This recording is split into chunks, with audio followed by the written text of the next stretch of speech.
Time is 14 minutes past 7. The news of the day and more from the BBC in Cornwall. It's Saturday, January the 8th.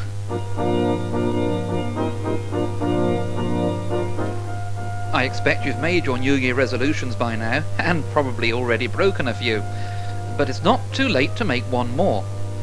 Why not resolve to tune into Crosstalk on Sunday afternoon at the earlier time of 4:30? And we resolve to keep you in touch with the people, places and events that make the religious news in the county. Crosstalk, Sunday afternoon at 4:30, here on BBC Radio Cornwall. And that's one New Year resolution that's worth keeping.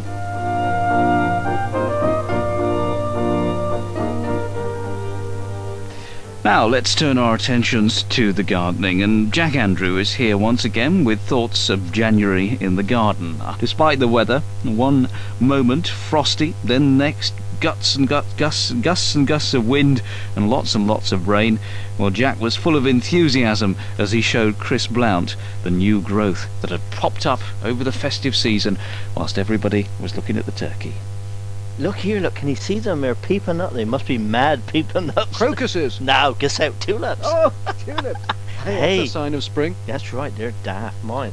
See, they're a bit early, but they're over there, look, Chris, hey, daffodils. Walk across here, I don't mind you walk on my garden, the lawn. boy. Hey, that's spongy, that lawn. Yeah, but, hey, no water around, is it? No. When I spiking, see, done a lot of good, didn't it? Drained it well. Yes, look, you can stank out here, no problems.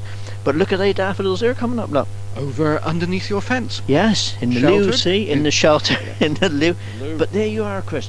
I was listening to a chat on the wireless last week. Yes, names. Boy called David. all right. Keep off the garden, he said. Did Don't, say that. and he's wise, mine. From the BBC, Coast to Coast Travel News. Right, here's the details for you this Saturday morning. The police at both Camborne and Launceston have no problems to report on Cornwall's roads today. British Airways have a delay with their first London Heathrow flight, which has been delayed for 30 minutes due to bad weather in London. All is quiet on the Tamar Bridge and in the Saltash Tunnel at the moment. There are 15-minute delays on the Torpoint side of the ferries. Only one ferry is running until 7:15 this morning, and then two will be in operation. So there are slight delays on the Torpoint ferry. British Rail, though, they say they've got no delays to tell you about at the moment. So that's the latest on traffic and travel for you.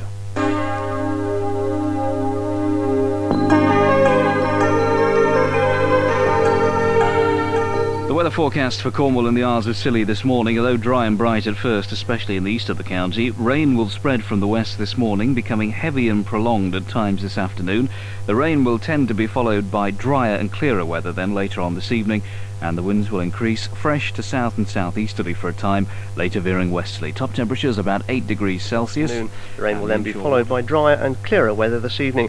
The winds increasing fresh south to southeasterly for a time, later veering westerly. The maximum temperature today, 8 degrees Celsius. BBC News, it's 6:35.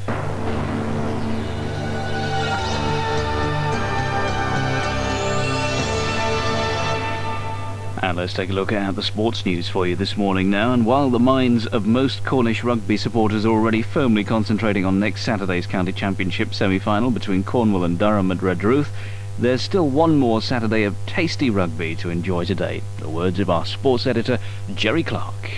Top match of the day is at Redruth, where the Reds entertain mighty Coventry in a Courage Championship Division 3 game. It's an intriguing clash. Coventry are presently top of the division with 12 points from 7 games.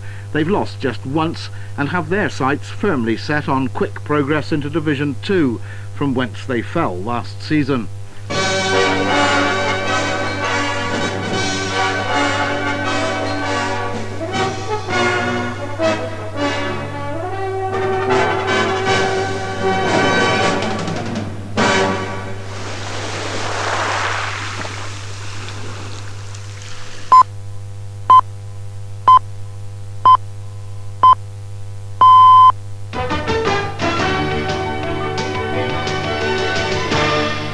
It's 7 o'clock, BBC Radio Cornwall News, I'm Chris Young.